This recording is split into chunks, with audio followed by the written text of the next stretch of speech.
Good day, everyone! I hope you are all doing great. Join me once again in this video as we continue our lesson on preparing poultry and game dishes. The link of the first part of the lesson is posted at the description box below. You may click the link for you to review our past lesson. Let us start with our learning targets. Number 1, I can demonstrate methods of cooking poultry and game birds. Number 2, I can discuss the types and causes of food spoilage and cross-contamination. Number 3, I can explain the nutritional value of poultry and game bird dishes. Methods of cooking poultry. Poultry is a particularly versatile meat that is suited to many different methods of cookery. It is important, however, to make sure that the bird you have chosen is suited to the method of cookery for each recipe or cooking style. You must consider the type, age, and size of the poultry. Young poultry is best for roasting, broiling, and frying. Older poultry requires braising or stewing methods. Either way, slow, even heat should be used for tender, juicy, and evenly done poultry. Do not overcook. It results in tough, dry meat. 1. Roasting. It is a cooking method in which the food is rounded and cooked by dry, heated air that is usually done inside an oven. Number 2. Broiling. It is a cooking method by direct heat from a flame, electric unit, or hot glowing coals. In broiling, meat is cooked one side at a time. Number 3. Frying. It is a fast and simple method of cooking food with the use of hot oil. This is the common and easiest method of cooking poultry. This may be done in either shallow or deep fat.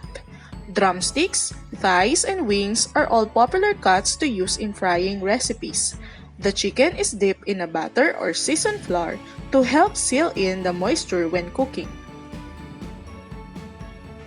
Number 4. Sautéing or stir-frying.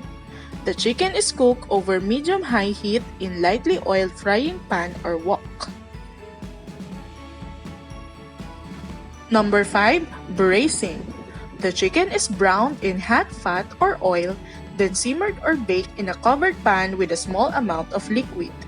This long, slow cook time helps with tougher cuts of meat while enhancing the flavor of the poultry. Number 6. Stewing. The poultry is cooked slowly in hot water to soften the tough connective tissues. Poultry of more than a year old is the best for stewing. Storing and handling chicken. Purchasing chicken. Do not let the chicken sit in room temperature for a long time. Refrigerate as soon as possible. When buying, pick up your chicken last so it is not sitting for a long time at room temperature in your cart. At room temperature, the quality and safety of fresh chicken are quickly compromised. Transporting chicken. Use an insulated container or cooler with ice until cooking or serving time. Storing chicken. Chicken can be refrigerated in the coldest part of the refrigerator for 48 hours. Freezing is recommended if the fresh chicken meat will not be used within 48 hours. Cooked chicken can be refrigerated for 2 days or less. Storage temperature for refrigerator must be 40 degrees Fahrenheit. For freezer, 0 degree Fahrenheit. Thawing chicken. There are 3 ways to thaw frozen chicken meat. First is through refrigerator thawing. This is the best method if you have time where you will let your chicken to thaw in the fridge for 3 to 9 hours depending on the chicken cut.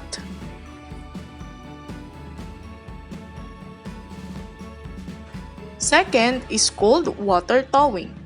The chicken is placed in a watertight plastic bag and dipped in cold water. You just have to change the water every 30 minutes.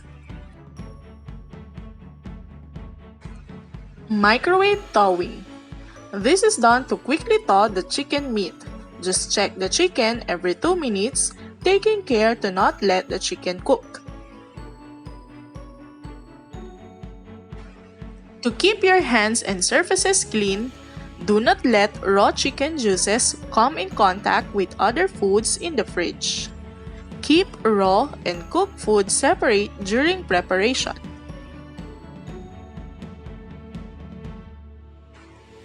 Never use the same cutting board for raw chicken and vegetables without washing it in hot, soapy water.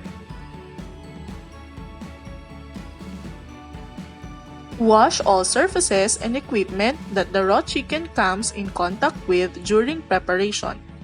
Don't forget to wash your hands.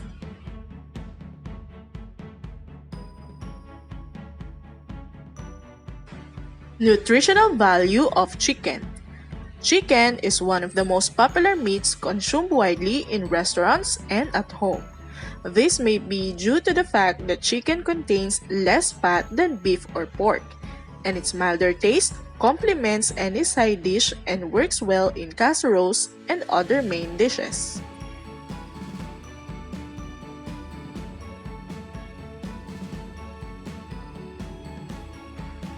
The lower fat content of chicken is not the only nutritional advantage it offers.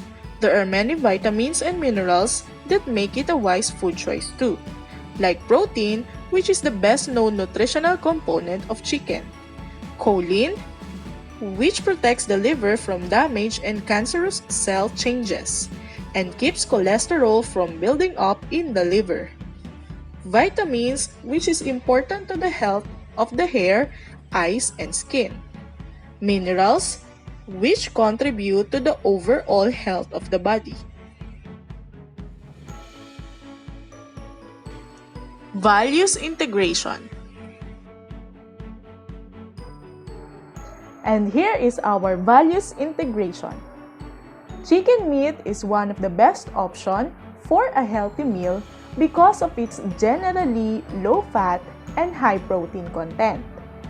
Choosing to eat healthy is a good decision that we can make. Good decision making is also a big part of our lives. Just like choosing the right foods that make us healthy, making decisions in our everyday lives matter too.